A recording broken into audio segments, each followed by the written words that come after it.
Hello friends, मैं हूं अनुपम शर्मा और आज हम कर रहे हैं रिजर्व बैंक ऑफ इंडिया ये मुद्रा आपूर्ति और क्रेडिट के नियंत्रक के रूप में कैसे काम करता है। तो सबसे पहले मुद्रा आपूर्ति को जान लेते हैं, फिर क्रेडिट के बारे में जानेंगे और फिर हम जानेंगे कि कैसे वो इन दोनों को नियंत्रित करता है। सबसे पहले मुद्रा आपूर्ति के बारे में जानते हैं। तो आपको पता है कि रिजर्व बैंक ऑफ इंडिया जो है ये रिजर्व बैंक ऑफ इंडिया है, ये नोट इशूइंग अथॉरिटी, नोट जारी करता है और इसके अलावा और कोई भी बैंक जो है वो नोट इशू नहीं कर सकता है। लेकिन कमर्शियल बैंक्स हैं, इनके पास डिमांड डिपॉजिट पब्लिक के होते हैं, तो लोग यहाँ से चेक के द्वारा पैसा निकाल सकते हैं। तो इस तरह से मुद्रा की आपूर्ति बाजार में दो तरीके से हो सकती है। एक तो reserve bank of India issue करता ही है और एक जो कमर्शियल बैंक्स में पैसा लोग जमा करते हैं उसको इस्तेमाल भी करते हैं। तो ये जो पैसा लोगों के हाथ में आता है, इससे वस्तुओं और सेवाओं की मांग बढ़ती है, क्योंकि परचेजिंग पावर बढ़ जाती है, तो इसलिए मांग बढ़ती है। अगर पूर्ति भी मांग के हिसाब से ना बढ़े तो कीमतें बढ़ जाती है, उत्पादक कीमतों को फिर बढ़ा देते हैं। इसका ऑपोजिट होता है डिफ्लेशन। डिफ्लेशन यानी कि मुद्रा अस्फीति होती है, मुद्रा की सप्लाई मार्केट में कम हो जाती है। आप देखिए कि पीछे कोरोना में क्या हुआ था, लोग अपनी नौकरी छोड़ छोड़ के पलायन कर रहे थे, अपने गांव की तरफ जा रहे थे, कई व्यापार बंद हो गए थे। तो क्या हुआ कि मुद्रा की आपूर्ति कम हो गई और फिर मांग कम हो गई, तो और दुकानें भी बंद होनी शुरू हो गई। तो इस तरह से इसको कहते हैं मुद्रा अस्फीति या डिफ्लेशन। तो ये भी किसी अर्थव्यवस्था के लिए अच्छी नहीं है, ये तो गरीबी के दलदल में फंस जाएगा कोई भी अर्थव्यवस्था। और दूसरा है क्रेडिट। कमर्शियल बैंक जो है, ये क्रेडिट होता है लोन देना या ऋण देना। तो कमर्शियल बैंक जो है लोन देते हैं। अगर ज़्यादा लोन मार्केट में दिया गया तो लोगों के हाथ में पैसा आ जाता है, लोन देंगे तो उनका अकाउंट खुल जाता है और उनके पास पैसा आ जाता है, फिर वो वस्तुओं और सेवाओं की मांग करेंगे और पूर्ति अगर साथ में ना बढ़ पाए तो कीमतें बढ़ जाती हैं। और अगर किसी वजह से लोन कम दिया जाएगा, लोगों के हाथ में कम पैसा आएगा और उनकी जो मांग है वो कम हो जाएगी और फिर कीमतें गिरेंगी।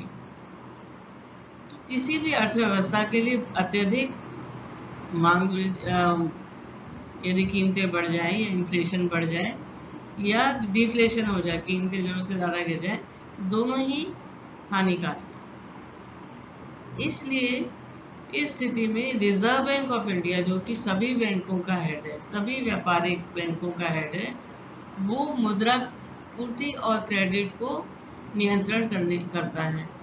वो दिशा निर्देश कमर्शियल बैंक, क्योंकि ये अपेक्स बैंक है, शीर्ष बैंक है, ये सभी बैंकों की कार्यप्रणाली को कंट्रोल करता है, नियंत्रित करता है।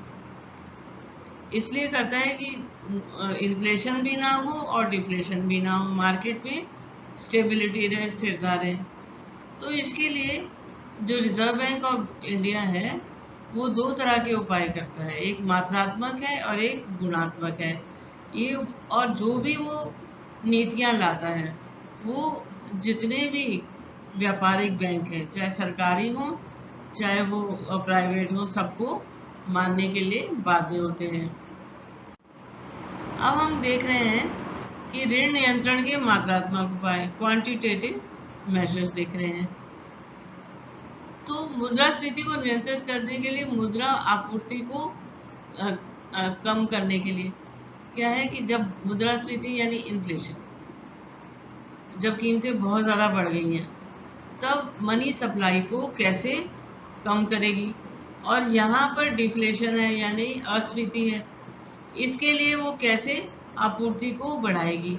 और हम इसको ये जो जितने भी हम मेजर्स लिए जा रहे हैं, जो भी उपाय किए जा रहे हैं, ये बिल्कुल ऑपोजिट होते हैं इसके। तो आपको याद करने में और समझने में भी आसानी होगी, दोनों को आमने सामने दिया गया है। तो मुद्रा पूर्ति को, क्योंकि यहाँ पर इन्फ्लेशन बहुत ज़्यादा हो रही है, तो मुद्रा पूर्ति को कम करने के लिए रिजर्व बैंक ऑफ इंडिया क्या करता है, कमर्शियल बैंक के लिए बैंक की दरें बढ़ा लेता है। यानी कि अगर व्यापारिक बैंक केंद्रीय बैंक से लोन लेंगे तो वो उसकी दर बढ़ा देगा, और उस क्या व्यापारिक बैंक क्या करते हैं, हम लोगों के लिए लोन की दर को बढ़ा देते हैं या ऋण की दर को बढ़ा देते हैं। अब ऋण हो जाएगा महंगा और कम लोग जो हैं वो लोन लेंगे, और लोन कम लेंगे तो लोगों के हाथ में कम पैसा आएगा, मनी सप्लाई कम हो जाएगी और इन्फ्लेशन को ठीक किया जा सकेगा। इधर बैंक ये जो डिफ्लेशन की स्थिति है इसमें मुद्रा पूर्ति को मार्केट में बढ़ाना है, तो वो क्या करेंगे, बैंक की दर पहले रिजर्व बैंक कम कर देगा कमर्शियल बैंक पे, तो कमर्शियल बैंक हमारे भी बैंक दर को कम कर देगा, और जब बैंक दर कम हो जाएगी तो लोन सस्ता हो जाएगा, लोग ज़्यादा ऋण लेंगे, तो लोगों की परचेज हाथ में पैसा आ जाएगा, मार्केट में पैसा आ जाएगा और मांग बढ़ जाएगी। तो इस तरह से ये जो है मुद्रा अस्फीति को नियंत्रित करेगा। खुले बाजार की प्रक्रिया, ये खुले बाजार की प्रक्रिया क्या होते हैं कि जो रिजर्व बैंक ऑफ इंडिया होता है या ये व्यापारिक बैंकों को सरकारी प्रतिभूतियां, बॉन्ड्स, ट्रेजरी बिल्स बहुत सारे होते हैं, उनको या खरीदता है या बेचता है। तो इसमें ये इस स्थिति में जब इन्फ्लेशन हो रहा है तो ये क्या करता है, बेचता है। जब बेचेगा तो क्या होगा कि पैसा किसको बेच रहा है, रिजर्व बैंक व्यापारिक बैंक को बेच रहा है, तो यहाँ से पैसा व्यापारिक बैंकों से रिजर्व बैंक के पास चला जाएगा, तो लोन देने की क्षमता जो है वो कम हो जाएगी। मान लीजिए कि उनके पास 10,000 है लोन देने के लिए, अब यहाँ पर इन्होंने क्या किया कि प्रतिभूतियाँ इनके पास आ गई, इन्होंने इससे खरीदी, केंद्रीय बैंक से खरीद ली, तो क्या होगा कि पैसा यहाँ चला गया, मान लीजिए 5,000 की खरीद ली तो सिर्फ 5,000 रह गया ऋण देने के लिए, तो मनी सप्लाई इस तरह से कम हो जाएगी। यहाँ खुले बाजार की प्रक्रिया में क्या होगा, आरबीआई वाणिज्यिक बैंकों को नगद भंडार में कम करने के लिए प्रतिभूतियों को खरीदता है, खरीद लेगा तो पैसा कहाँ जाएगा, कमर्शियल बैंक के पास आ जाएगा, और इनके पास ऋण देने की क्षमता जो है बढ़ जाएगी। ठीक है, ऋण देने की क्षमता बढ़ेगी, मनी सप्लाई बढ़ेगी और वस्तुओं की मांग और पूर्ति बढ़ेगी, और जो अस्फीति की स्थिति है इसमें सुधार होगा। फिर रिजर्व बैंक से रेपो दर, अब इसमें क्या होता है, ये जो रेपो दर का मतलब है कि रिजर्व बैंक से जो कमर्शियल बैंक है या व्यापारिक बैंक है शॉर्ट टर्म लोन लेते हैं, 1 दिन के लिए, 2 दिन के लिए या 3 महीने तक ले सकते हैं, तो इनकी दर जो है रेपो दर इसको बढ़ा देगी। अब ये रेपो दर को या इंटरेस्ट रेट को बढ़ाएंगे तो ये इंटर्न कमर्शियल बैंक हमारे लिए ऋण का रेट बढ़ जाएगा, शॉर्ट टर्म ऋण का रेट बढ़ जाएगा, तो हम भी कम जो है लोन लेंगे। ठीक है, इस तरह से मनी सप्लाई को कम करने की कोशिश की जाएगी। बैंक दर में वृद्धि लंबे समय के लिए होती है, 1 साल या उससे अधिक हो सकती है, और ये बहुत शॉर्ट टर्म होती है, तो इनमें कंफ्यूज नहीं करना है, तो वो इंटरेस्ट रेट ही, लेकिन यहाँ पर जो है ये शॉर्ट टर्म लोन है, कुछ थोड़े समय के लिए, समय अवधि इसकी थोड़ी होती है, और यहाँ पर रेपो दर में कमी कर देंगे, तो क्या होगा कि जो कमर्शियल बैंक है अगर यहाँ पर कमी कर दी तो ये जो वाणिज्यिक बैंक है लोगों के लिए ऋण सस्ता कर देगा शॉर्ट टर्म के लिए। अब ऋण सस्ता हो जाएगा तो लोग ज़्यादा लेंगे तो मनी सप्लाई बढ़ जाएगी। तो इस तरह से ये जितनी भी नीतियाँ हैं इससे यहाँ पर मनी सप्लाई घटाना है और यहाँ पर बढ़ाना है। अब ये देखिए रिवर्स रेपो दर, ये क्या होती है, जब कमर्शियल बैंकों के पास, व्यापारिक बैंकों के पास अतिरिक्त धन होता है तो ये यहाँ जमा करा देते हैं रिजर्व बैंक में। अगर यहाँ पर, और रिजर्व बैंक इनको ब्याज देता है, क्या करता है ये रिजर्व बैंक ब्याज की दर को बढ़ा देगा। अब ब्याज की दर बढ़ाने से व्यापारिक बैंक सोचेंगे कि यहाँ पर जमा कर दें बजाय लोन देने के, क्योंकि लोन देने में इतना फ़ायदा नहीं हो रहा जितना कि यहाँ पर हो रहा है, तो यहाँ पर वो डाल देंगे पैसा। मान लीजिए मैंने 10,000 का एग्जांपल दिया था, यहाँ 10,000 है कमर्शियल बैंक के पास, 5,000 यहाँ जमा करा दी तो 5,000 सिर्फ लोन देने के लिए रह गया। अब रिवर्स रेपो दर में क्या होता है, अब इसमें कमी कर देगा। रिजर्व बैंक अब कम ब्याज दे रहा है जमा राशि में, तो ये वाणिज्यिक बैंक क्या करेंगे, ये लोन ज्यादा देंगे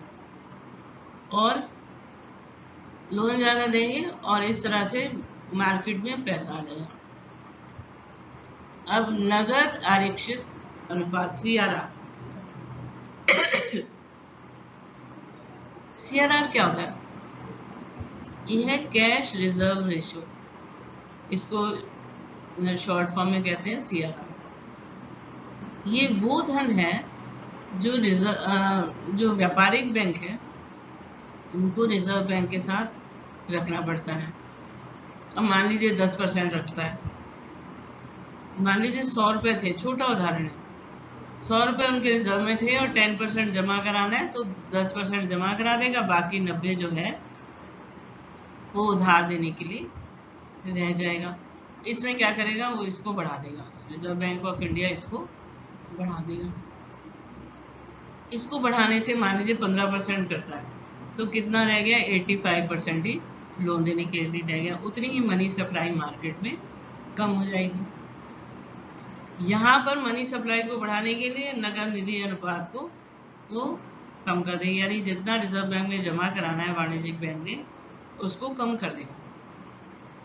अब कम करने से क्या होगा, जैसे 10% था अब 8% कर दिया तो अब 92% लोन देने के लिए है। अब है संवैधानिक तरलता अनुपात, ये SLR होता है, इसको भी बढ़ा देता है। ये क्या है, ये वो पैसा है जो वाणिज्यिक बैंकों को अपने पास रखना पड़ता है। लोग पैसा निकालने आते हैं तो उन्हें अपने अनुभव से पता है कि 10% रख लो, इतना ही लोग निकालते हैं। तो वैसे भी रिजर्व बैंक निश्चित करता है 10%, तो 10% ये रखा, अब इसको भी बढ़ा दिया, इसको भी 15 कर दिया। अब क्या हुआ, 15 ये रखना है, 15 ये रखना है, तो अब रह गया 70%। पहले 10 और 10 था तो 20%, तो 10% और ज्यादा रखने से सिर्फ 70% जो है वो लोन देने के लिए रह गया। तो इससे मुद्रा जो सप्लाई है वो कम हो जाती है। यहाँ तरलता अनुपात को कम कर देगा, इसको भी कम कर देगा, मान लीजिए 8 कर दी, ये भी 8 कर दी, तो हो गई 16। तो बाकी जो पैसा है 86% वो रह जाएगा, लोन देने के लिए ज्यादा रहेगा। तो इस तरह से मनी सप्लाई बढ़ जाएगी। और अब बच्चों हम कर रहे हैं गुणात्मक उपाय, क्वालिटेटिव मेथड्स। तो आप ये देखिए, ये मुद्रास्फीति को नियंत्रित करने के लिए, मुद्रा आपूर्ति को कम करने के लिए, यानी मनी सप्लाई या मुद्रा आपूर्ति जो मार्केट में है उसको कम करना है, और इसमें अस्फीति है यानी कि डिफ्लेशन है, तो इसको हमको बढ़ाना है। बस ये पहले भी यही था कि जब हमने मुद्रास्फीति की बात की थी या इन्फ्लेशन की बात की थी या मनी सप्लाई मार्केट में बढ़ जाती है तो उसको कम करना है, उसके करने के उपाय हैं। और ये डिफ्लेशन है यानी कि मुद्रा आपूर्ति है उसको बढ़ाना है। ठीक है, तो सबसे पहला जो हम गुणात्मक उपाय में ले रहे हैं, मार्जिन आवश्यकता। मार्जिन आवश्यकता बढ़ जाती है। अब इसका क्या मतलब है, इसका मतलब ये है कि जब भी कभी कोई व्यक्ति लोन लेता है ना, बैंक से लोन लेता है, तो उसको कुछ ना कुछ सिक्योरिटी रखनी पड़ती है, चाहे जमीन का टुकड़ा हो, चाहे कोई दुकान हो, मकान हो, कुछ भी। तो मान लीजिए कि उसको 70,000 की जरूरत है और उसको 1 लाख मार्जिन रिक्वायरमेंट है रखने के लिए। ठीक है, मतलब हमेशा जितना आप लोन लेते हो उससे ज्यादा मार्जिन रिक्वायरमेंट होती है, तो पैसा मतलब सिक्योरिटी ज्यादा रखनी पड़ती है। तो मान लो 1 लाख की कही गई थी। अब क्योंकि लोन देने की क्षमता को कम करना है, या मान लो कि उसको हतोत्साहित करना है, डिस्करेज करना है, तो वो क्या करेंगे, मार्जिन आवश्यकता को बढ़ा देंगे। जैसे अभी 70 पे 30,000 ज्यादा देना पड़ रहा था, 1 लाख, अब 1,10,000 देना पड़ेगा। तो बहुत से लोग फिर लोन नहीं लेंगे, और ये क्या, लोन नहीं लेंगे तो वही मनी सप्लाई मार्केट में कम हो जाएगी, और कम होने से फिर इन्फ्लेशन को नियंत्रित करने में सहायता मिलेगी। अच्छा, यहाँ पर मार्जिन आवश्यकता को कम कर देते हैं। मान लो 70 1000 का लोन है, 1 लाख देना था, अब कहा कि अच्छा ठीक है 90,000 आप सिक्योरिटी रखिए, तो कम कर दिया तो लोग ज़्यादा लोन लेंगे और मनी सप्लाई मार्केट में बढ़ जाएगी।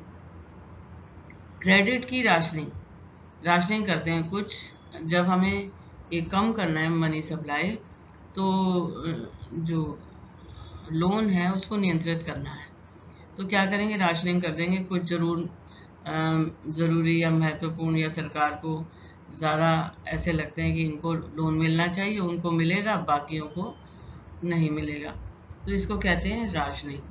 तो इससे क्या होता है कि कुछ ही उद्योगों को मिल पाता है, बाकियों को नहीं मिलता, तो मनी सप्लाई कम हो जाती है। यहाँ राशनिंग को वापस ले सकते हैं या ढील दे सकते हैं, तो यहाँ पर फिर क्या होगा, फिर ज़्यादा लोग लोन लेंगे और जो मनी सप्लाई है वो बढ़ जाएगी।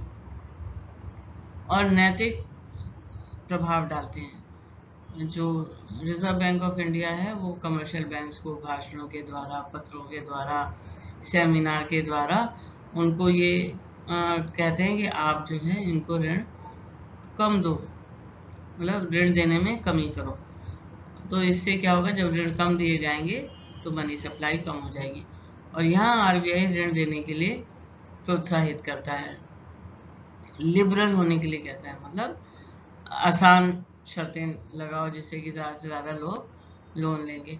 तो ये सभी जितने मेजर्स थे, चाहे वो मात्रात्मक थे चाहे वो गुणात्मक थे, सब में इन्फ्लेशन या मुद्रास्फीति को रोकने के लिए मुद्रा की सप्लाई और क्रेडिट को कम किया जाएगा, और अस्फीति में या डिफ्लेशन में मुद्रा सप्लाई को बढ़ाया जाएगा और लोन देने की क्षमता को भी बैंकों की बढ़ाया जाएगा। तो बच्चों, अगर आपको मेरा ये वीडियो पसंद आया हो तो लाइक और शेयर करें, सब्सक्राइब करें, बेल आइकन का बटन ज़रूर दबाएं। मेरा नेक्स्ट वीडियो होगा कमर्शियल या वाणिज्यिक बैंक के कार्य होगा, तो उसको देखना ना भूलें। Thank you.